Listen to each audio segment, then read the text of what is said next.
Hello, my name is CJ Wren, and today I will be showing you my music production workflow that starts with a Dorico project that sounds like this,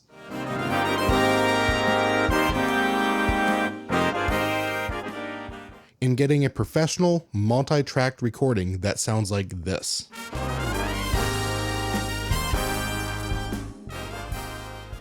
My workflow is all about getting the best recording possible of my compositions, all while working on a tight budget and cutting costs. To achieve this, I put a huge emphasis on the mock-up of my MIDI recording. That way we can export stems from Dorico and we can slowly replace all those stems with our real musicians and let them record one at a time. Now, before we jump into examining how I achieve my recordings by examining one of my previous projects, I want to give you my philosophy on why I record my works in the first place. In my opinion, if I do not have a performance of my work or a recording of my work, that composition does not exist. It's kind of like that saying, if a tree falls in a forest and no one is around to hear it, does it make a sound? I would argue it doesn't. With all that said, please leave a like, subscribe, and hit that bell to turn on notifications. And let's get started with the video. To begin the first step, we first need to decide if the project we want to record qualifies for this type of multi-track recording. To clarify our recording method, which I will talk more about later, we're able to record one person at a time because they're going to record against the MIDI mockup. That way we can slowly record each part individually and then create a whole bunch of multi-track stems that we can then export and send off to a mix master engineer or mix and master ourselves. By recording each person individually, we are able to cut costs because we can hire less players, book less studio time, and not book as large of studios. For example, in this project, Alto 1, Tenor 2, and Bari sax were all played by the same player. This meant I didn't have to hire 5 players, and I was able to cut costs, while recording each player individually and preparing a temp track, which I will be showing you shortly, has its advantages. Having the funds to hire and rehearse a professional band and record in a professional studio is still your best option. Realistically, that's not always something we can do unless we have grants or additional funding, so I worked out these recording methods starting from our Dorico project in a temp track to be able to cut costs and put more music out more frequently. The catch to recording each player individually is we need music that is pretty metronome driven and doesn't have too many rubato sections. If you are able to be in the room while they are recording, you are able to conduct, so this becomes less of a concern. But if you are hiring people remotely, say through air gigs or through Upwork, you won't have that control to be able to conduct for them and guide them through those rubato passages. This makes it better to have pieces that are heavily reliant on the metronome, because then you can work more effortlessly with remote players. This project, It'll Be Alright, was my first single I put out last year, and it was a great candidate for the style of multi-track recording one player at a time, because once it gets into the main part of the song where the horn players are involved, it has a steady click all the way until the end where the final tempo change happens, and then it's just solo keyboard. This enables me to have a different tempo intro like you can see on the first page, with the keyboard essentially having a solo, followed up by many pages of steady tempo music like you can see here on page 6. And finally closing with one final tempo change, which occurs on the last page, and that's just a keyboard solo all the way to the end, and the drum has one kick hit, and they have cues provided to them so they can follow the part even if we take the metronome out of our temp track. So once you've determined the project you want to try to record, we are going to export multi-track stems from Dorico.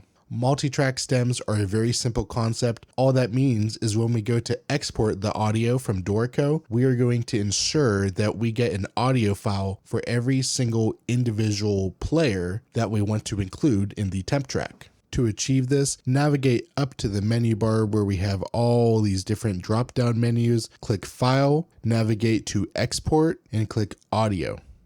Within this window, we need to check Export Players as separate files. This ensures we get an audio file for each individual instrument. This means we'll be able to hear Alto 1 alone, Alto 2 alone, and any other checked player within this dialog. Next, we need to set our export folder. Set that somewhere easy to find because we will be using those exported stems in our DAW. The last settings we need to adjust in this dialog is our export options. Make sure we have waves selected and select 24-bit. Once your screen looks similar to mine, everything should be good to go, and click OK to start the audio export. It may take a while since we are working with multiple parts. Once the export process is completed, you'll find something that says flows from whatever your project name was. Dorico automatically creates this file tree system to keep track of your different exports from your project. Just click through all the folders until we see all our individual audio files. Within this folder, we can see all our individual instruments like alto 1, trumpet 1, drums, and everything we need to create a scratch track. To create this scratch track, I will be demonstrating this in Studio One. I do all my mixing and mastering in Cubase or Nuendo, but I do all my tracking in Studio One because I have it installed on my local studio's PC where I work. The first step to creating your scratch track in your DAW is simply to select all the files we need and drag and drop them into your timeline. Once all the tracks are into our DAW, we want to create a metronome click that lines up with all our different tempo changes if that's applicable to your project. For example, in this project, my first tempo is actually 138. With the tempo track enabled, I can add a point or drag the initial point up to 138, or I can set it by typing it. I won't go into the specifics of how to work with the tempo track in your DAW. Just know you want to match up your tempo track to go along with your MIDI mockup parts so we can then export specific audio files for specific players that are tracking. Quickly observe here how I actually had to work out my tempo track. Here I did some additional edits and I have a 2/4 bar so I can line up again once my steady tempo of 150 comes in. Sometimes you just have to play around with this, just make it feel comfortable for the musicians. Also note that once we fully design our tempo track so we have a steady click for our musicians to follow that lines up with our exported Dorico stems, we need to export that click track as an audio file just like all our other audio files. Every DAW is different, but in Studio One, you're able to select a range, click render, select between the loop range, and it will automatically create the click track for the full duration that you have selected. The next step is to prepare specific audio files for specific players who are tracking. Doing this step is especially important if you have people tracking remotely.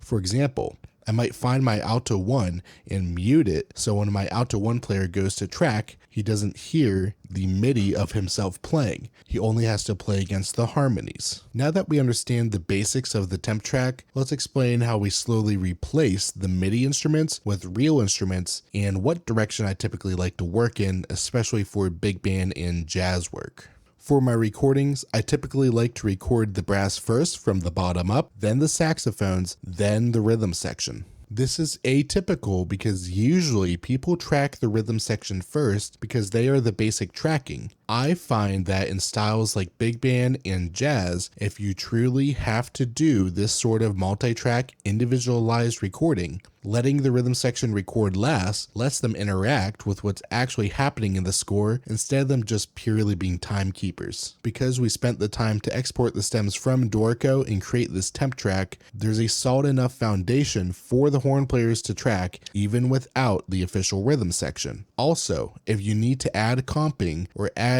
other things yourself as the composer to your temp track, you can do that in your DAW in real time. Adding any supplemental material to help your horn players track will only improve their experience and improve the overall quality of the recording. Next, I'm going to skip to the point I was already at the saxophone tracking, meaning I had already finished the full brass section, including the bass trombone, trombones, and trumpets. Let's quickly listen to what the MIDI mockup sounds like and then compare it to what it sounds like with just the brass added in.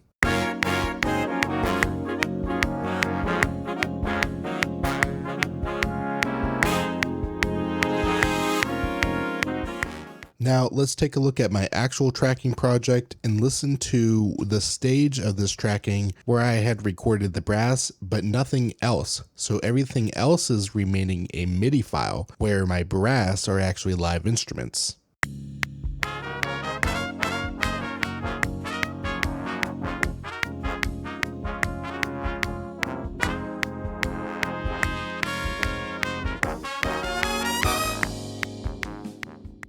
Real quick, I want to give a shout out to two players who've been instrumental in all the projects I've been doing over the last couple years. First is Drew Herder, who played trombone 1, 2, and 3, and was the first person I had track on this recording, which was my first single. He's a multidisciplinary studies major at WVU and is a killer trombone player. And also Philip Wilfong, who played lead trumpet on this recording. He's currently the graduate teaching assistant of jazz at Ohio University. If you're looking for some lead trumpet or for some trombone, let me know and I can put you in touch because these are the guys to hire. Moving on with the video, the mix you just heard that had all fake instruments except real trombone and real trumpet is what these saxophones will be tracking against.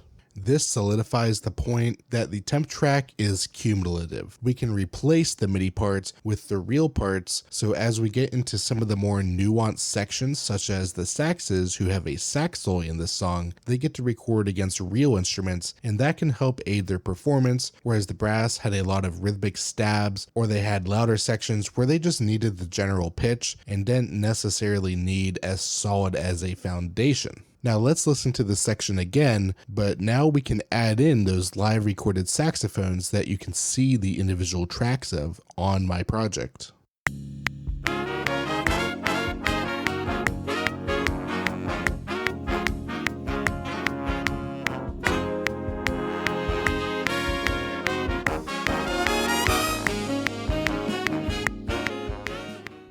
Now that we see and understand how these tracks are being layered on one another, let's just listen to an individual one so we can understand how this recording is happening.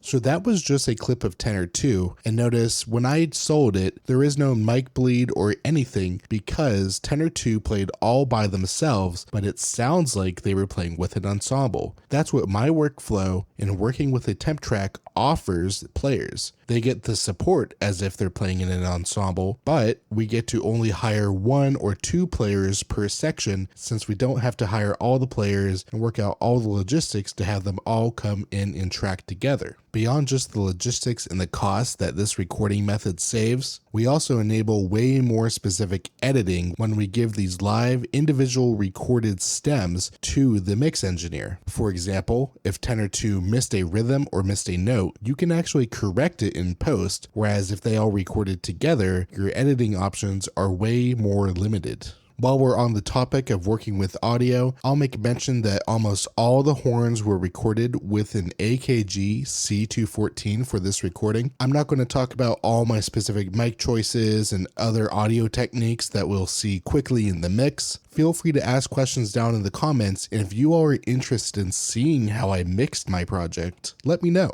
On the topic of the mix, once everything is recorded and you have stems for all your instruments, that includes your rhythm section, export each individual instruments, including each individual drums, as an audio file. These are the files that you will pass off to a mix engineer or put into a project for you to mix yourself. This song that I released last year, titled It'll Be Alright, is available for you to listen to on YouTube, Spotify, and Apple Music, and this is what the mix project actually looks like for that. Here you can see the actual tracks that I recorded in my tracking project reflected in the mix project. These are the exact same audio files, just transitioned over. Whether it's you working on it or a mix engineer, they just have the full part laid out per instrument and labeled so they can mix it appropriately. Looking further down to the mix, notice that I have this mix actually laid out in score order according to my Dorico project. You can see the keyboard part I have here. This was recorded as a MIDI file by a professional keyboardist. This allowed me to edit the sound of the keyboard later to my preference. Moving down further, we see the bass part. This was remotely recorded. I sent the whole project with the fully completed horns to the bass player, and then he tracked against that. And then finally,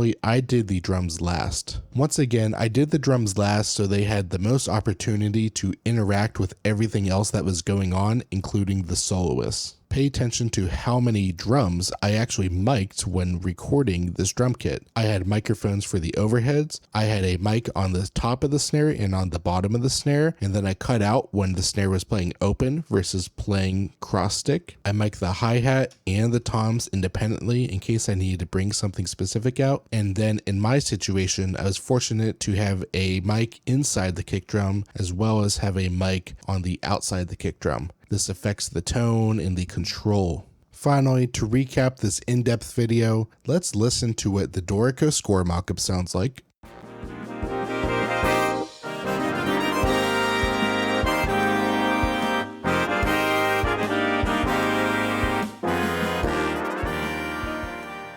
And let's compare that to our final recorded product that's also mixed.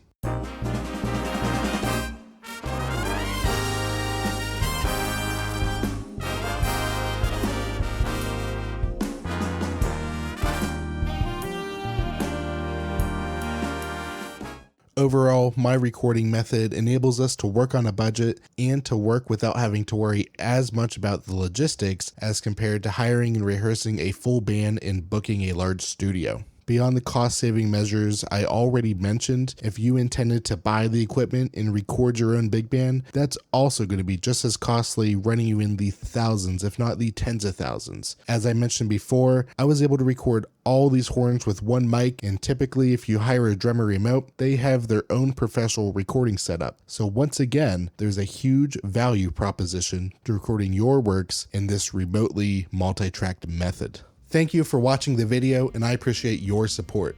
I took a week off in between the last video and this one so I could focus on improving my production quality, fixing my audio, improving my video, and hopefully delivering great content to you all. I appreciate your support more than you can imagine, because as of last video, I hit 1,000 subscribers, and I never ever thought that would be possible. Please leave a like, subscribe, ask some questions down in the comments, and let me know what you think about this recording workflow. Thank you for watching, and I'll see you in the next one.